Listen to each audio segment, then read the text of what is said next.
बात करने वाला जंगल। एक समय की बात है, एक जादुई जंगल था जहाँ पेड़, पौधे और जानवर बातें करते थे।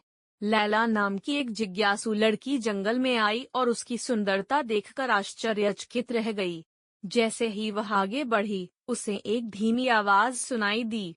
इधर उधर देखने पर उसे एक प्राचीन ओक का पेड़ दिखाई दिया। हेलो, छोटे दोस्त, ओक के पेड़ ने कहा, उसकी शाखाएं धीरे धीरे हिल रही हैं। तुम यहाँ कैसे मिला? मैं इस जंगल और इसके आसपास की दुनिया के बारे में और अधिक जानना चाहती थी, लीला ने थोड़ा आश्चर्यचकित होकर कहा। ओक का पेड़ मुस्कुराया और बोला, तुमने समझदारी से पूछा। यहाँ का हर पेड़ और पौधा एक कहानी कहता है।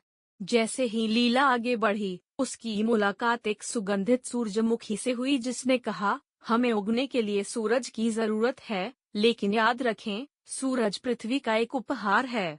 इसका ख्याल रखना। फिर वह एक बुद्धिमान देवदार के पेड़ के पास पहुंची जिसने कहा, जंगल जीवित है क्योंकि हम सभी एक साथ काम करते हैं।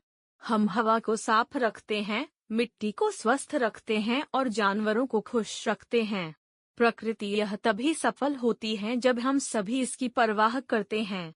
लीला ने पेड़ों, पानी और जानवरों के महत्व के बारे में सीखा और कैसे वे सभी प्रकृति के संतुलन को बनाए रखते हैं। उन्होंने उन जानवरों से भी बात की जो उन्हें बता रहे थे कि प्रदूषण और कचरा उनके घरों को कैसे प्रभावित कर रहा है। लीला ने जितना अधिक सुना, उतना ही अधिक उसे एहसास हुआ कि पृथ्वी की देखभाल करना और प्रकृति को बचाना कितना महत्वपूर्ण है।